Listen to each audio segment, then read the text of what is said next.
เนาะเปิดคลิปเปิดภาพมาพบเจอกันอีกคือเก่าคือเดิมพี่น้องก็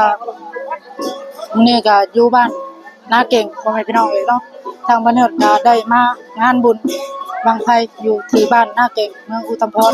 แข้งสวรรค์นเขตพี่น้องเนาะก่อนอื่นบ้านเนิร์ดกราบทักทายสบายดีสวัสดีพี่น้องกันเบิดสู่คนพี่น้องเนาะก็เป็นงานบุญบังไฟทางเนิร์ดก็ได้กลับมาจากฝั่งไทยพี่น้องเนาะก็เลยมาพอดีพ่อกับงานบุญบังไฟเดียวบ้านเนิร์ดก็สิพาพ่อแม่พี่น้องไปเบิ่งไปชมบรรยากาศนำกันพ่อแม่พี่น้องเนาะไปคนหลายแฮงพ่อแม่พี่น้องเนาะก็หลายพอสมควรถือว่าหลายอยู่พ่อแม่พี่น้องเนาะไปมากับหมู่พ่อแม่พี่น้อง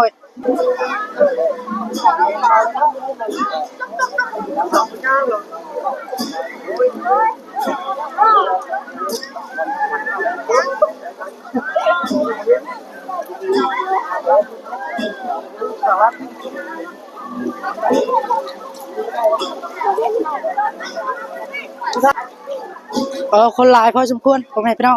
จังใดก็เบิ่งส้มน้ำกัดพ่อแม่พี่น้องเนาะก็บ้านเนิร์ดก็ดนมาลินบ้านเถื่อพ่อแม่พี่น้องก็เลยมาถ่ายคลิปหรือว่าถ่ายบรรยากาศให้พ่อแม่พี่น้องเฮาได้เบิ่งได้ชมพ่อแม่พี่น้องเนาะคนหลาย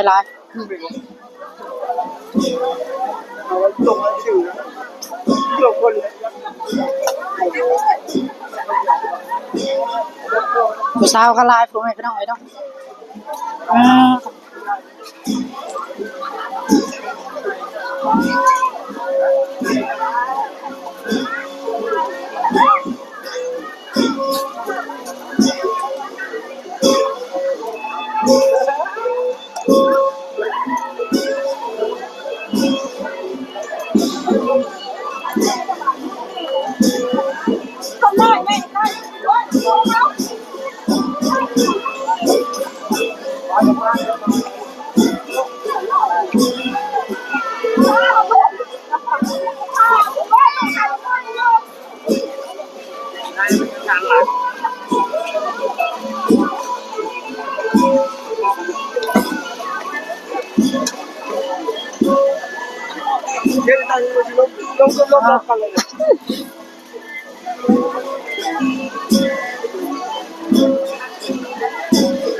ลูกชายคือลูกได้ชอบ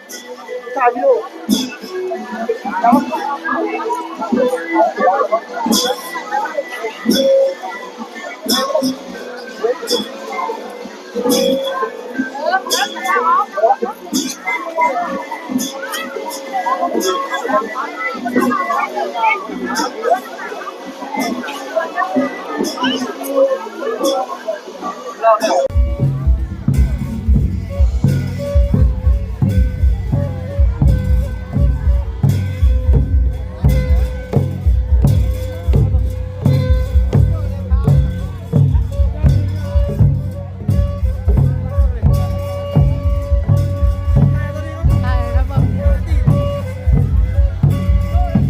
โอเคเนาะพ่อแม่พี่น้องหลังจากที่เฮาได้แห่แม่งแล้วก็ออกมาอยู่สถานที่ห่างบางไฟ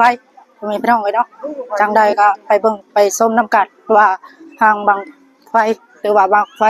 ที่เขาจุดว่ามันสิขึ้นสูงสำใดพ่อแม่พี่น้องเนาะ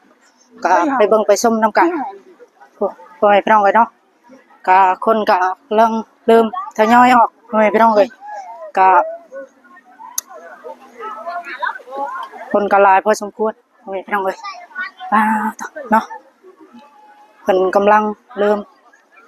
ย่อยออกพ่อแม่พี่น้องก็มาอยู่ตรงหน้าพ่อแม่พี่น้องเนาะนี่ละพ่อแม่พี่น้องบรรยากาศบุญบั้งไฟ